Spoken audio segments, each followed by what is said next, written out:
mbokk yi sant nañu leen gërëm leen bu baax bisimilah ci xibaaru marax yi la ca gën a fës bokk na ci kuréel gi ñu dippee ñoo lànk ñoo bañ demoon ci médiateur de la république moom nag gannaaw bu mu leen dégloo mu ne li nga xamante ne mooy seeni bëgg-bëgg dana ko jottali njiitu réew mi Macky Sall ñoom nag collectif ba yemuñ ca ne dañuy amal ab doxub ñaxtu fukki fan ci weeru janvier bi ñu nekk. coowal ñetteelu mandat bi noppeegu la jeex njiitu réew mi nag gannaaw ba ñu ko laajee jëmale ci mbir mi mu ne du wax waaw du wax déet na waxtu wi jotagul moom nag taskatu xibaar la xam-xamam màcc bu baax ci wàllum politique daana ci andi ay leeral li mu gis nag mooy kàddu njiitu réew mi dafa bëgg ñi nga xamante ne ñoo bokk ci gouvernement am gën a amalab seen liggéey te du am benn sikki sàkka. Sénégal zéro déchet di mbébétu njiitu réew mi loole nag gis nañ ne ay weer a ngi nii ñu daal di ciy sóobu ñu teg ab paraay nag ci table bi ngir kuréel yi nga xamante ne ñoo gën a sóobu ci mbir mi askan wi rafetlu nañ ko bu baax waaye li ñu bëgg nag mooy njiitu réew mi jàppale ñi nga xamante ne dañ leen a yëkkati ci jamono dañ doon amal déguerpissement yi ngir yaatal xàll yi lu ko mooy rek daañu toxu feneen ngir amal seen liggéey wi nga xamante ne moom lañ doon def mbokki ponk yi loolu la bu ngeen taaxiloo ñu daal di koy faram-fàccee.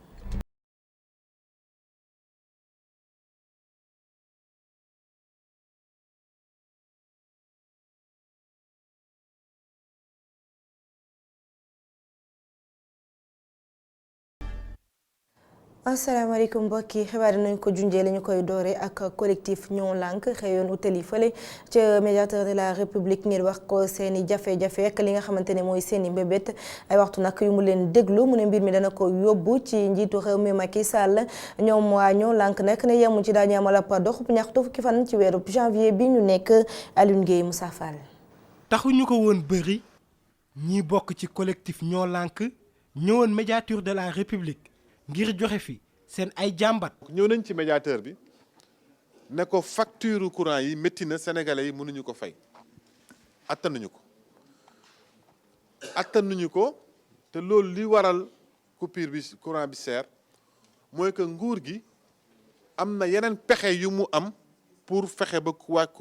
courant bi wàññeeku ñoom ñoo fexe ba tey ji amuñu xaalis ñu bugg ko jëlee ci poste sénégalais yi. wax ko it ne ko suñu xarit yi ñuy wooyee Guy Marius Sagna Fallou Galas Seck ak Ousmane Sarr ba léegi ñu ngi ci kaso gi te nekk gi nekk ci kaso gi amul dara lu koy justifier ndax tooñuñu saagawuñu gaañuñu nit terewuñu circulation bi mu circuler yàqaluñu kenn dara. moom médiateur de la république bi mu leen dégloo ba pare di wax ni dina informer njiitu réew mi. dañu teg ay kuréel yoo xam ni bu dëkk bi demee ba nga xam ni waxtaan bi mi ngi bëgg sooke ñoom ñu am ay bunt yoo xam ni mën nañ fa ñëw wala ñun ñu am ay moyens yoo xam ne war nañu dem ci ñooñu waxtaan ak ñoom moo tax ñu yaatalal leen tey fii nga xam ni seen kër la këru ñëpp la. ñu xamal ko ni tey kat gis nañoo suñu ay nawle suñu ay mbokk yoo xam ne ñoo bokk réew mi ñu bokkandoog ñoom sañ-sañ ci réew mi ñu ñëw wax ñu lan mooy seen tiis. te tiis boobu nekkul tiisu kenn ci ñoom kese waaye dañuy jàpp ne tiisu askan wi la te ñu war ko jottali moom gannaaw moom dañu jàpp ne faj aajo yi moom moo ko tax a jóg moo tax mu nekk ci bopp réew mi. ñoom waa collectif ñoo lànk nara wàccaat ci mbedd mi. te di dox jëm ci suñu rassemblement boobu nga xam ne pacifique la jàmm ak dal ak sensibiliser te Sénégalais yi nar ko def ci département yëpp ak ci diaspora bi sensibiliser pour que Sénégalais yëpp xam ne courant bi. mun na wàññeeku te bu wàññeeku wut ñoom dañoo bañ a laal seen poos bugg askan wi laal ay poosam. ñu déterminer loolu ñi nga xamante ni dañoo wax ni dañuy xeexal askan wi xalaatuñu benn yoon bàyyi seen xeex bile ba tax na médiateur de la république jébbal na leen sax ay cadeau. ñu wax ci leneen ñeel wàllum politique ak ñetteelu mandat bi ñuy lamlamee ne dana amam déet kii nag di Kajali Jakite moom taskatu xibaar la waaye xam-xamam màcc bu baax ci wàllum politique gis ne kàddu yi njiitu réew mi yëkkati jëmale ci wàllu woowee dafa bëgg a gën a ñaax ñi nga xamante ne ñoom lay liggéeyal te ñu nekk ci gouvernement bi ngir ñu gën a wéyal seen liggéey ak xel mu dal mu ci nag ma ngay xuus nag ne troisième mandat bi bu ñu gisee ne ku nekk daal ci wax dafa di ne démocratie bi ñu am ci réew bi moo xaw a faible Cheikh Assane Fall. tey jii su ma leen ne du ma nekk candidat est-ce que xam ngeen ne sama gouvernement ci boppam kenn dootul liggéey ñu wax ko bañ ko waxee ci yem. yëlay kàddug njiitu réew mi nekk na loo xam ne jàpp na ñu bëri su fekkee ne ci internet bi ñu bëri dañoo jàpp ne crise autorité la journaliste bi doon tamit ab analyste gisee neneen kàddu yi njiitu réew mi lee. ñu ngi ko soog a fal nañ ko, nit ñi wóolu nañ ko, fal nañ ko pour liggéey bu mu war a def ku ko war a wax ci moom da nga ko war a waxal ci liggéey boobu boo ci àndee nga wax ko, boo ci àndul nga wax ko, ni nga ci àndul aussi nga wax ko ñu xam ni ñu koy jubbanti. moo tax mu ne wax jooju daal nga xam ne jotagul bu ci kenn wax sinon dafay réeral nit ñi ci li nga xam ne mooy li war a soxal nit ñi ci jamono bi ñu toll.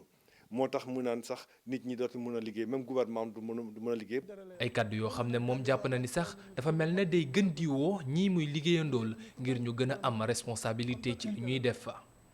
donc loolu mën na nekk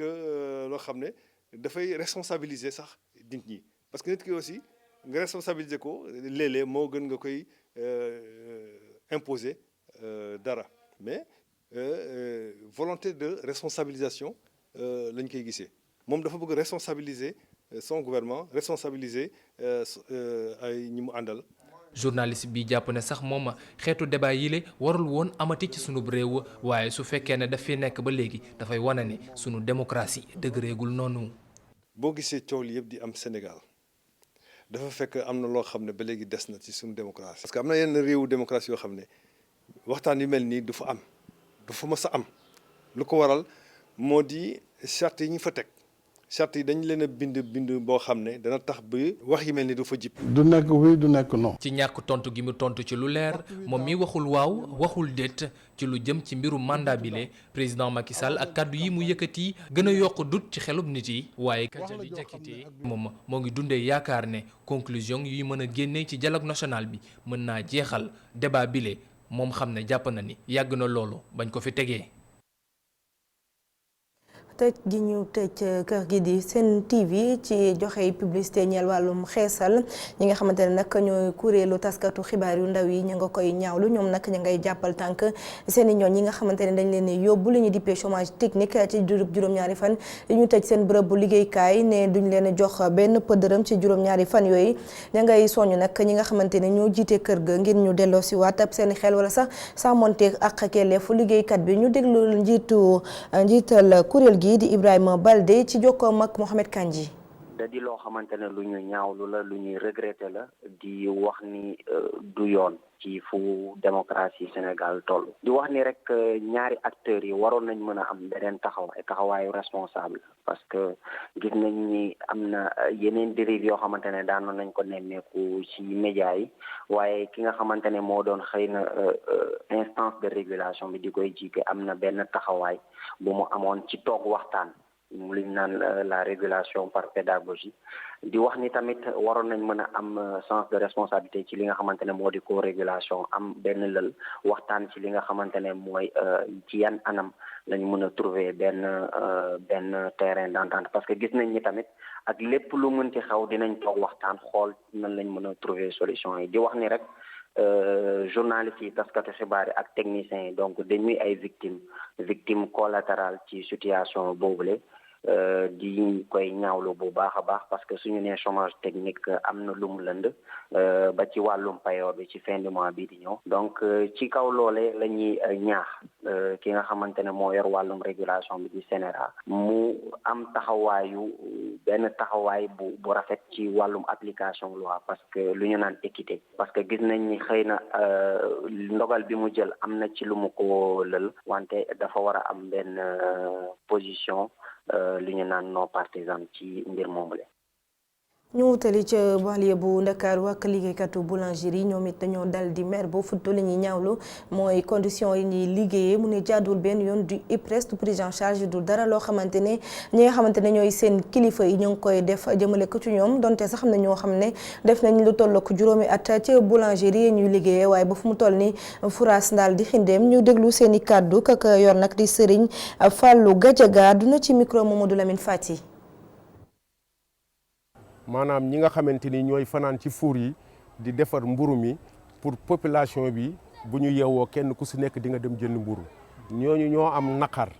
ak tiis naqar bi nga xamante ni dafa yàgg lool wax dëgg yàlla ñu bëgg ku ñu ko fajal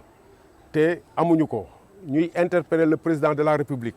patronat bi nga xamante ni à chaque fois ñi ngi génn di grève di wax farine bi dafa cher ñooñu kenn ku si nekk am na 10 employés si sa biir atelier te du IPRES du caisse sécurité sociale du transport du dara ba pare ñu lëjal réew mi nit ki balaa ngay nekk di kaas da ngay régler sa ginnaaw ba pare ñi nga xamante ni ñooy fanaan ci four bi di defar mburu mi ñooñu ñooy jëriñ population bi te ay journée 2000 francs barème bi waxul loolu mais damay gis xale bi nga xamante ni am na 8 ans ci entreprise bi du IPRES du caisse sociale du dara mais loolu dafa metti un grand prix chef de l'État nag di ab raaya boo xamante ni dañu koo teg ngir jébbal ko kuréel yi nga xamante ni ñooy gën a yëngatu ci wàllum set setal jubluwaay gi nag mooy li ko njiitu réew mi waxee zéro déchet ci réew mi loolee nag askan wi ñenn ci ñoom rafetlu ko bu baax waaye li ñu gis nag mooy ñi nga xamante ne dañ leen yëkkati woon wala sax ñu daal di leen randal wala ñu toxal leen te jamono ji ñu doon amal opération de déguerpissement fii ci Ndakaaru foofu rek ñu wut bërëb yu ñu leen yóbbu ngir ñu wéyal seen liggéey lu ko mooy rek foofu rek ñu dem ci yeneen i xàll ngir mën a am lu ñu yóbbu seen kër ak seen njaboot Mamadou Bipa Sissoko ndemala nañu ba ca Liberté si sa Grand Yoff reportage. ñi yëngu ci wàllum set di bale ci wet bi ay mbalit nekk fi loolu di wane ni seen liggéey jafe la ñu seetlu loolu fii ci Liberté 6 waaye daanaka diwaan yu bari ci Dakar loolu lañ fa seetlu. dëkk bi tilimut nit ñi ñoo tilim quoi ndax ñun dañuy chaque jour dañ ciy jàppante lii nii rek léegi nii rek am naa si gàllankoor boo xam waa ji day teg pol ma ne ko xaaral oto mbali mu ne ma xaaruma ko damay xëy. président de la république ci bataaxal bi mu jëmale ci askan wi di ñaax ñu xeex salte bi ci dëkk bi mu daal di dig ne dina taxawal benn grand prix ngir récompenser association yi gën a farlu ci wàllu wi. concurrence dafa war a am ndax boo déggee ne kee defal nañ ko loo xam ne nii kawe na njortam rek keneen day bëgg a pourrier ndax Sénégal loolu bëgg. waruñu woon xaar ba Macky Sall di ñu wut di jël boobu dogal di ko jaari ci ñun ñoo waroon jël suñu initiative bopp jóg pour seetal suñu dëkk. waaw dëkk bi moom mel na Macky Sall rek moomu ko ñun ñëpp ñoo ko bokk seetal moom ñun ñëpp la war. ñu bëri nag jàpp ni jarul woon xaar président ngir seetal dëkk bi waaye balaa boobu faaw ñu yar nit yi ci kër yi ba pare. 5 heures du matin ba léegi ñu ngi bale. mais mënuñu fexe ba set mais bu ñu jàppale woon benn jour rek la ñuy bale dem danañu balewaat mais fii ba 2 heures dañuy bale. d'abord ñu changer mentalité yi ñu jéem a xam ne état tamit mënu def lépp quoi ñun mënu dem sans ñun tamit aussi dañoo war a bu bëggee dara ñun dañoo war a ànd ak moom ci loolu quoi. lépp éducation la jàngal sa doom bu yoree dara di ko lekk ba taseeg mbalit man maa ngi nii man su may lekk dara ba yore ko nii mu des kayit damay xaar ba gis mbalit dugal ko ci. léegi leer na. rafetal dëkk bi bokk na ci mbëbëtu président Macky Sall ba tax ne ñu war a taxawal benn brigade ngir àddi ordre ak set ci biir dëkk bi.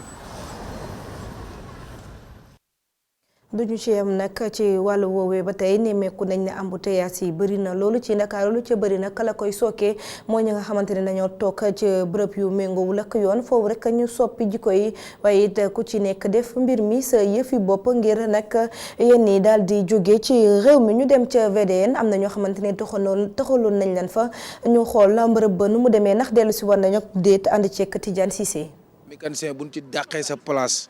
nga dem xool fa nit ña war a jaar nga installé fa tali bi day xat. mooy gis-gis Massamba Badiane nekk dawalkat taxi fii ci Ndakaaru moom li mu gis ci luy indi xat-xat yi ñu nemmeeku ci tali bi moo di ay nit ñi nga xamante ne dañ leen di dëgër piir ba pare te dañuy ñëwaat toogaat ci tali bi ngir continuer seen liggéey. territoire bi moom benn mécanicien waru ci installé muy oto bu yàqu bu panne muy mécanicien buy dépanner muy koo xam ne da nga yor taabal di jaay muy koo xam ne da nga yor mbaar. di jaay ñooñu ñëpp kenn ku ci nekk waroo taxaw fenn ci territoire bi di fa teg say bagage pour ne da ngay jaay buñ la fa ñëwee jëlee tey suba nga ne waa gars yi dañoo bon loolu amul.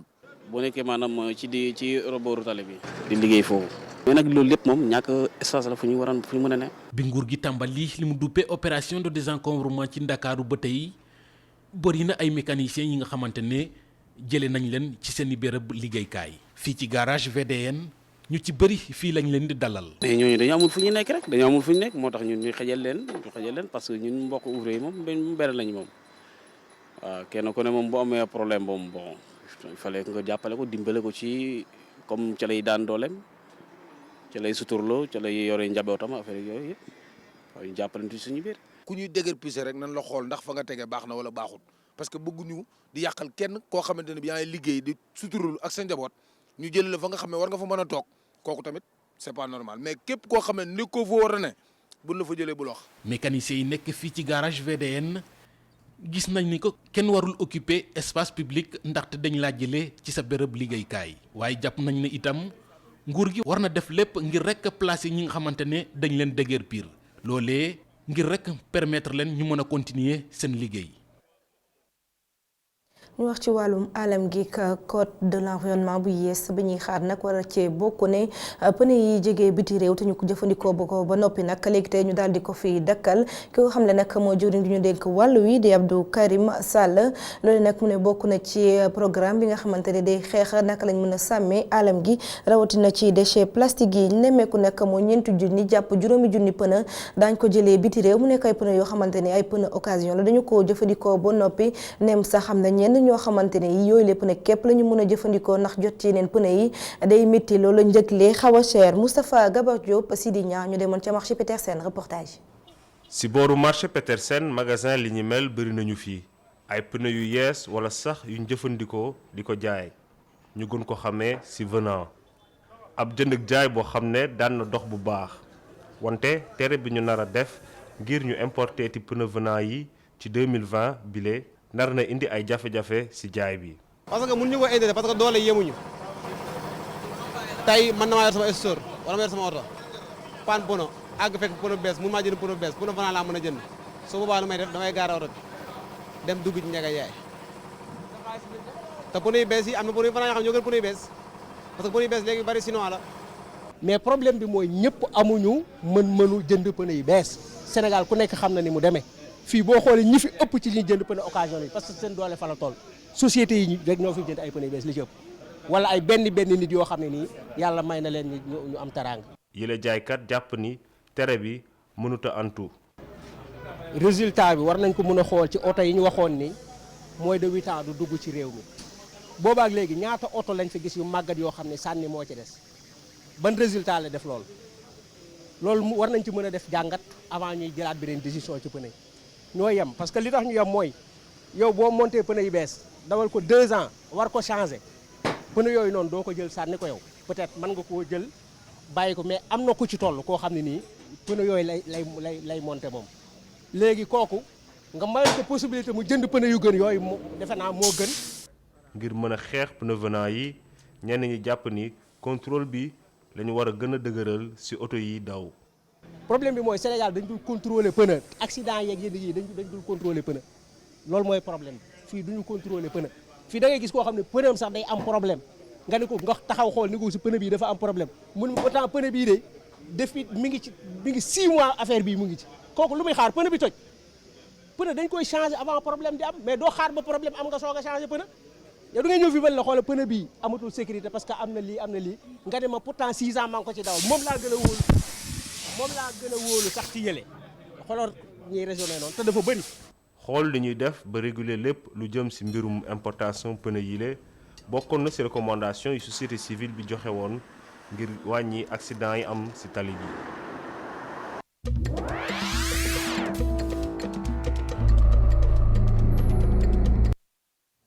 li gën a fës ci xibaar bi ci réew dañ ci ànd ak Abdourahmane Ly.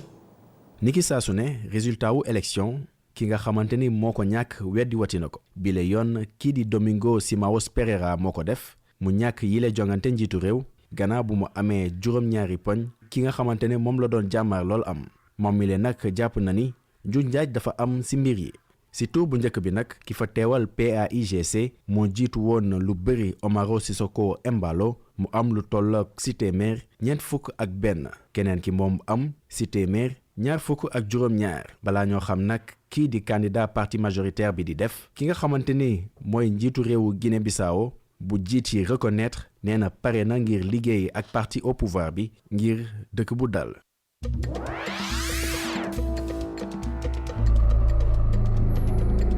daawoon nañ ko dégg lu bëri wante bi yoon ci kilifa yi lañu ko déggee gannaaw attentat bu metti woon loolu bëri woon ay nit yu génnoon a àdduna tolloog juróom-ñeenti fukk ak téeméer ak juróom fukk yu ci amee ay gaañu-gaañu waa renseignement somalien yi xamle nañu ni benn dëkku réew tugal dugal nañu ci seeni loxo maanaam am nañ ci wàll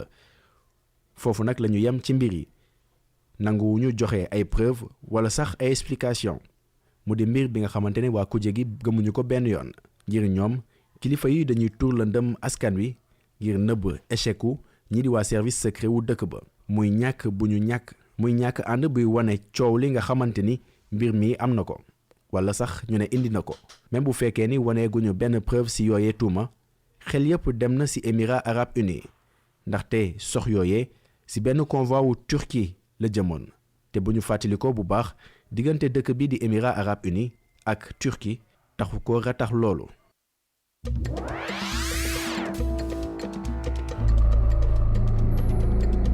ndawu réewum Turquie yi nag nangu nañu moo di mbir bi nga xamante ni mooy may njiitu réew mi di Recep Tayyip Erdogan si mu yónnee ay militaire ca Libye mu di mbir bu 324 député nangu te 324 bañ ko te terewul nag mandat njiit li am na ko ngir l'armée gi intervenir ca Libye ngir benn at ngir indi seen jàppale ci gouvernement d'union nationale nga xamante ni moo ko yittewoo Le Caire mi nga xamante ne mooy jàppale Khalifa Haftar nag nanguwul benn yoon boobu le mbir mi nga xamante ne ci ñoom day indi ay njeexital ci wàllum jàmm ci Méditerranée bi.